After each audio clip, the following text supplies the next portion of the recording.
Howdy, welcome to Train Talk Rapid Response. My name is Rebecca. We are coming to you from Austin, Texas today in the Capitol. There has been a whole lot of activity in the state legislature, hearing a few bills in the Senate Transportation Committee. We have brought one of the leading experts in train safety and regulation in the United States, Bob Lauby, to come talk to us today and help answer some of those questions.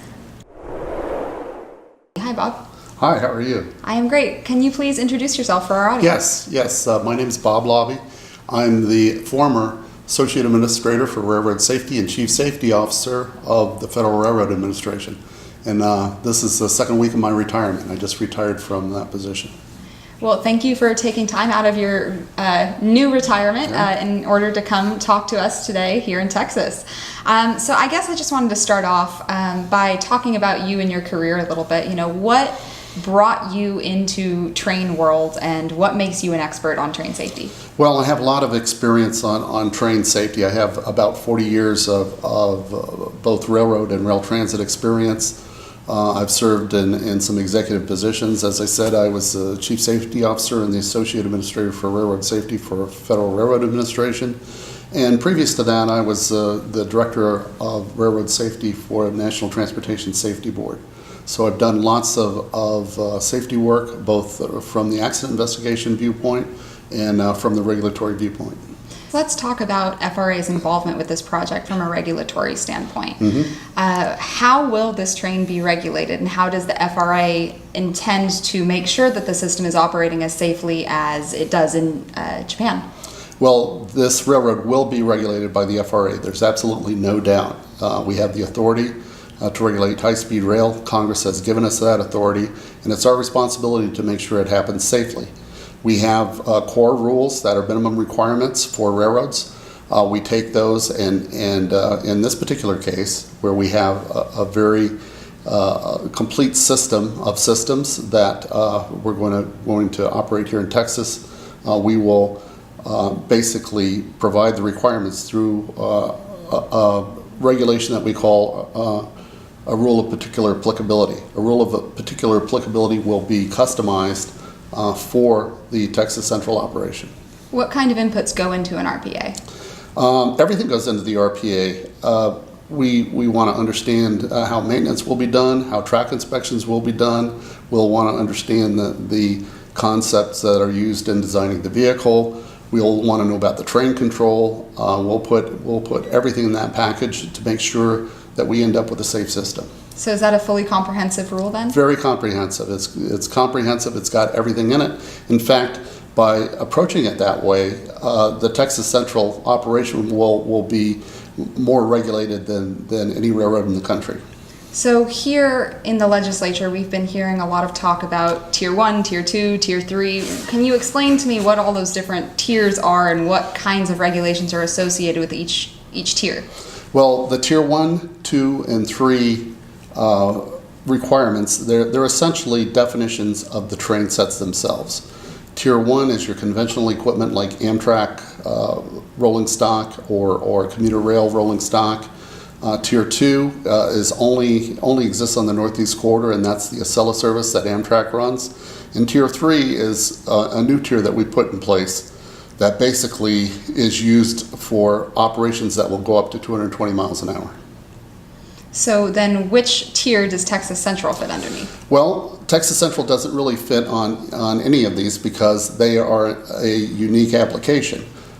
They would be regulated under a rule of particular applicability, which would have requirements and definitions that fit the technology that's being applied.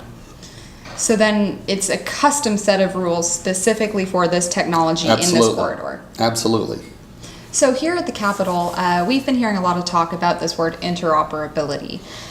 We here at Texas Central are committed to building a fully dedicated grade-separated high-speed train line to connect North Texas and Houston with a stop just outside of College Station in the Brazos Valley area.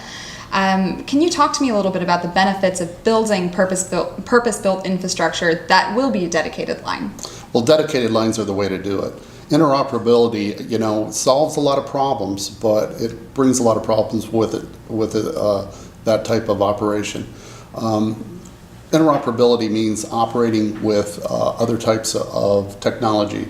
This means freight trains, commuter trains, Amtrak passenger trains, along with the high-speed rail equipment. And that basically is a compromise. It brings a lot of risk into the system and basically reduces safety for the passengers. You're a safety expert. If you were to build a high-speed train line to connect North Texas and Houston, which currently today there are no passenger rail lines, high-speed or otherwise, that connect, I believe it's since 1995, since Amtrak once operated a line between, how would you build a system?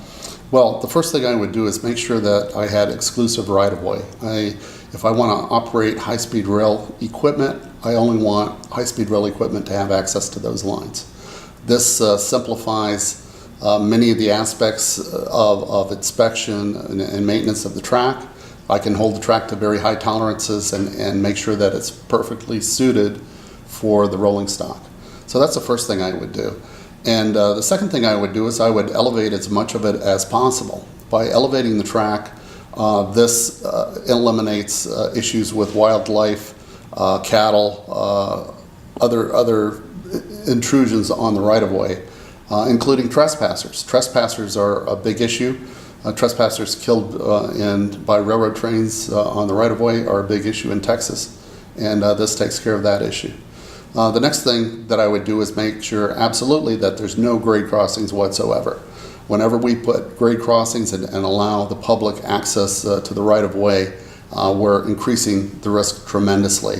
And just considering Texas has more grade crossing accidents than any of the other 50 states. They're number one. So a system like Texas Central is proposing, it is grade separated the entirety of the route. The majority is elevated. The majority does run adjacent to existing rights of way. And this is a dedicated system that will be not sharing tracks with other types of technologies. Would you, in your experience, say that that is, from a safety perspective, the most risk averse way to build a system? Yes, absolutely. The risk is lowest by taking that approach. The other thing that's provided with this system is that it is a system of systems that are matched to each other. The track structure, the rolling stock, the wheel profiles, the brake system, the catenary, it's all put together to provide a safe system, just the way it's done in Japan. And by doing that, you can transfer this safety record that the Japanese have enjoyed for the last 50 plus years of no accidents, no passenger fatalities, no collisions. You can take that and transfer it and drop it right here in Texas and have the benefits of that safety record. I think the analogy that drove that point home to me the first time was thinking about Apple products. You know, I have an iPhone, I have a MacBook, I have an Apple TV, and they all integrate very seamlessly. But the moment you try and introduce an Android phone, you have to bring in an integrator, you have to download some new apps, and that's where problems arise. Is that the same for trains? There you go. There you go. Match up the technology. Make sure you maintain it the way the technology needs to be maintained. Make sure that the track and the train control all match up, and you have a safe system. Bob, thank you so much for your time today, for joining us here in Austin and sharing your knowledge and experience with us and the rest of the folks at the Texas Legislature. It's a pleasure. It's a pleasure being here. Thank you very much for inviting me. And thank you all for watching, and we'll see you next time.